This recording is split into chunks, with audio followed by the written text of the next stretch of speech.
Olá amigos, vamos à nossa videoanálise das ações que destacam após o pregão desta quinta-feira, dia 21 de fevereiro, começando pela OGXP3, alta expressiva no pregão de hoje, depois de uma baita desvalorização, né? Ela caiu em torno de uns 42, pouco mais do que 42%, e hoje, no pregão de hoje, teve uma alta de 11,8%, principalmente puxada aí no finalzinho do pregão, assim como foi a recuperação do Ibov. A ação continua abaixo dos 4 pila, continua em tendência de baixa de curto prazo, de médio prazo, de longo prazo. Esse repique de alta eu não vejo muito como entrar comprando aqui em 3,60. Se já entrou comprando aqui embaixo, ótimo.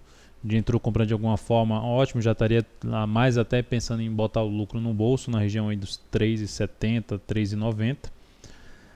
A ação, se eu olho para o gráfico intraday, o fechamento dela, a gente consegue observar a formação aqui de um fundo duplo, reversão de tendência de baixa para uma tendência de alta de curtíssimo prazo, ainda menos importante por estar toda ela dentro desse movimento de baixa. Mas se eu pego aqui a calculadora de risco-ganho, traço aqui a projeção desse fundo duplo, ficaria ali nos 3,77.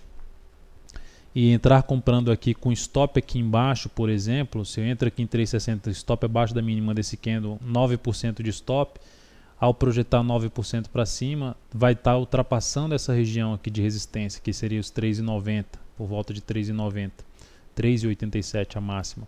Então nós temos aqui uma relação risco-retorno desfavorável, um ativo que está em tendência de baixa de curto prazo. Então, o que restaria fazer? Do meu ponto de vista, se fosse para forçar ainda a barra, aguardar a ação gerar uma lateralização aqui pelo gráfico de 60 minutos, depois supera essa máxima com stop um pouco mais curto. Enfim, fazer algo semelhante a uma bandeira de alta, uma flâmula, para tentar pegar esse movimento que pode trazê-la não só aos 3,77, mas também a essa região aqui em torno de 3,90. Olhando agora para Nato 3, Natura, ativo que, apesar de ter estabelecido uma tendência de baixa de curto prazo, depois ter anulado essa tendência, ficado com a tendência indefinida no médio prazo porque perdeu ali a região do fundo anterior, mas a de longo prazo continua em boa tendência de alta, com espaço para uma correção maior de todo esse grande movimento de alta. Essa correção pode ocorrer de forma lateral, uma correção no tempo, em vez de ir lá buscar os R$45.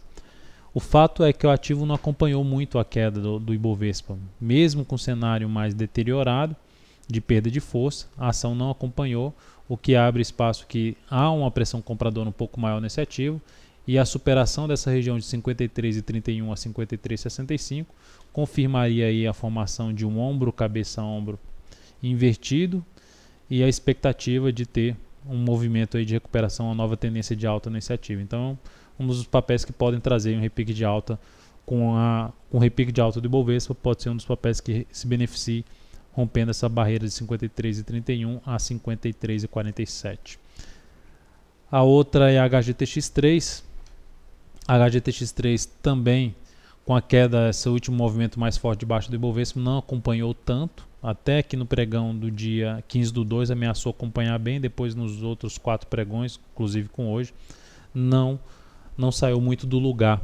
Fez um candle aqui de recuperação no pregão de hoje, perdeu a mínima e depois se recuperou bem, fechando até em alta de 0,26%, dando indício de um fundo ascendente. Ela já anulou a tendência de baixa dela de curto prazo, ficando com a tendência indefinida. No longo prazo é uma tendência um pouco mais de alta, só que passando por um momento de enfraquecimento, uma lateralização. E no médio prazo ela tem um topo duplo, desse topo duplo gerou um forte movimento de baixa, então está em tendência de baixa de médio prazo, mas ainda com possibilidade de ter um repique de alta, voltando a bater nos 40 ou até mesmo nos R$41. Então se fosse para arriscar uma compra nesse ativo, seria aí nessa região de superação dos 38,50 com stop em 37,49, projetando esse risco para cima para uma saída ali perto dos 40 pila. Aí tem BVMF3, falando agora de sinais de enfraquecimento, né, ativos que vinham numa tendência de alta, que anulou a tendência de alta, BVMF3 anulou a tendência de alta e estabeleceu tendência de baixa. Além da BVMF3, nessa queda do Ibovespa, ativos que montaram pivô de baixa, ROSS desculpe, Ambev 4, que é um ativo também com uma boa tendência de alta de curto prazo, JBSS3, KLBN4, que eu vou comentar a seguir, Pomo 4, dentre outros papéis que foram gerando sinal de baixa, até a Lame 4, gerando pivô pelo gráfico semanal de baixa, então o cenário ficando deteriorado. BVMF3 com esse sinal aqui que é significativo, a gente olha o mensal dela, onde está acontecendo esse pivô de baixa do gráfico diário, um ponto extremamente importante que pode trazer esse papel para uma correção maior, que pode buscar ali uma região em torno de R$ 12,11, que seria um suporte um pouco mais significativo para a BVMF3, aqui em 12,20 a 12,11.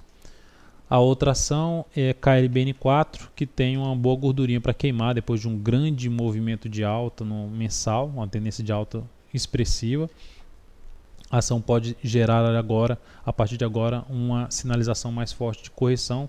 Começou aqui pelo gráfico diário, a gente já tinha falado de enfraquecimento da força compradora de curto prazo e agora a ação está montando aí um pivô de baixa, confirmou um pivô de baixa, possibilidade de no curto prazo ampliar essa queda, curto a médio prazo ampliar essa queda, corrigindo a tendência de alta de longo prazo. Então, ou seja, não vejo muito interessante para pensar em ponta compradora em KLBN4 nesse momento.